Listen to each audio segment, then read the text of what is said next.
accent in English. You know, as a radio station, it's a media. They report a lot of cultural things, politics, technology, entertaining, agriculture, international news. So all different aspects of the languages, you will acquire a lot of vocabulary. Not only the text, you get the audio input. So it's much better than any textbook. Okay. Of course, what you are reading, the novel, is a different story. VOA is not novel. It's not novel. So they play the different function. Novel is so interesting, you engage in the reading. Okay, let's move back to this. If I want you to summarize this radio show, what would you say? They talk about two things, right? Just simple two things.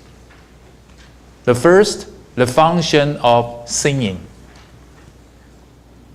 in improving pronunciation. The second, is that okay to correct students' errors when they make grammatical errors? Right? Just basic two things. So you got to have the general idea. If you miss these 2 points, you are not listening for meaning. Okay? So ask yourself, I don't know, maybe this one is more challenging for you.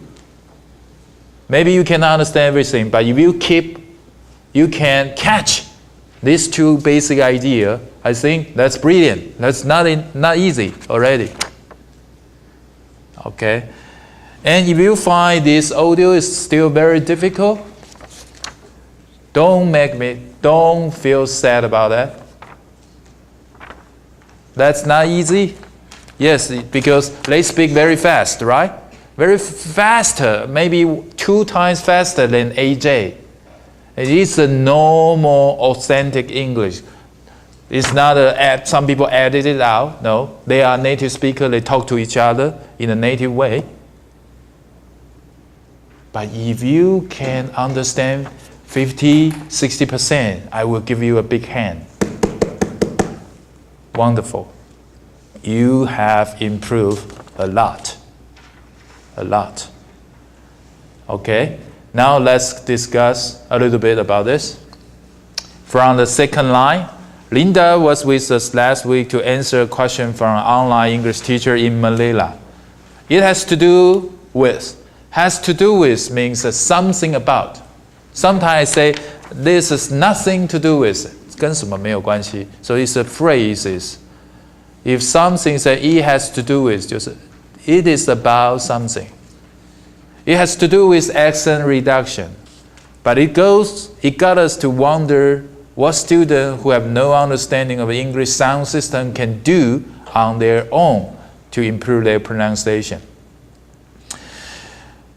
You know, last week the topic is how to reduce the accent, right? But he said, the host said, if students have no idea American sounding system, 他们怎么发音的?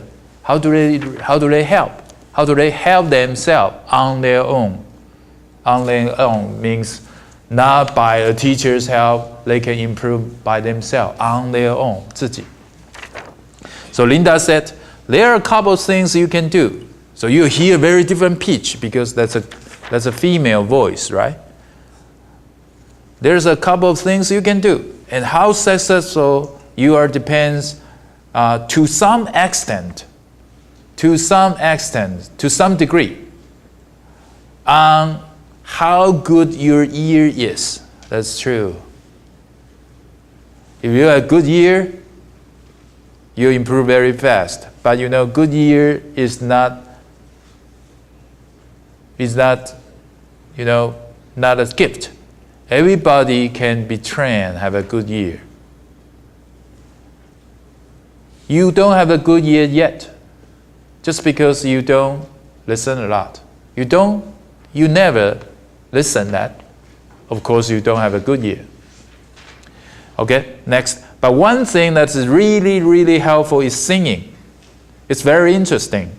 I noticed in recent years, that a younger student in my classes who've grown up listening to American pop music and the rap music and watch a lot of MTV, they came into class, now they still have the same problem with grammar and vocabulary that a student may have always had, but these students are coming in with a really good accent in English.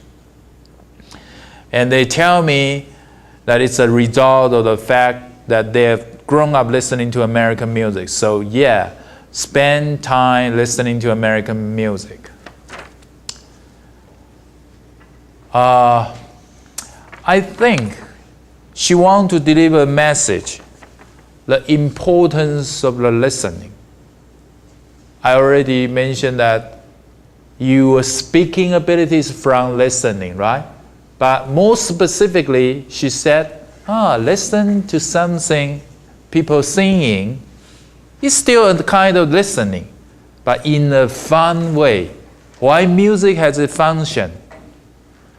You know, when we sing a song, it's a little bit different from when we speak. 昨天我在教，我们都是好朋友。我们不这样子讲，你讲个话的时候会讲，我们都是好朋友吗？你讲我们都是好朋友吗？ The tone may change a little bit, right? But that help you remember the rhythm of the sound still. Okay, so music, why music can help you because of the rhythm and intonation, similar, even though it's not exactly the same. Very close to the natural talking, and the music have a lot of idiom in it. So that's their function. Okay. Some people don't like music, but if you love this, it's worthwhile trying. And RS, another host, said, watching TV or listening to a radio broadcast. Then Linda Baker said, I think watching and listening are helpful, but because they are not active, you're not moving your mouth, it's passive. What does this mean?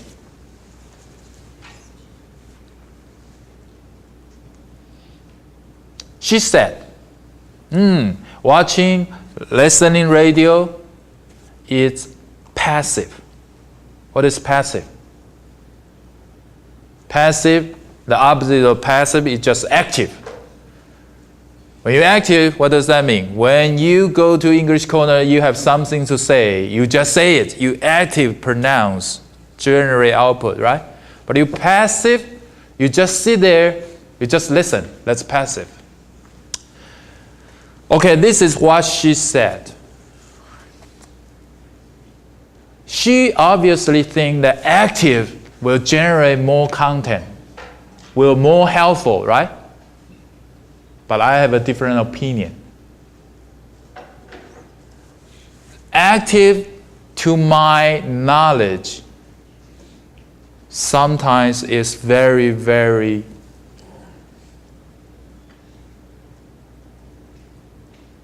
dangerous. Unless you truly want to say something naturally, not other people force you to do that. A lot of people, students at an early age, they are forced to speak because the teacher say, damn it, you got to say something. We have told you several times, so you speak it. But they are not ready. They are not ready. So they speak it wrong, get a humiliation, embarrassing. And they speak wrong. They create wrong sound pattern here. Do you know? So if you are not active guy, that's okay.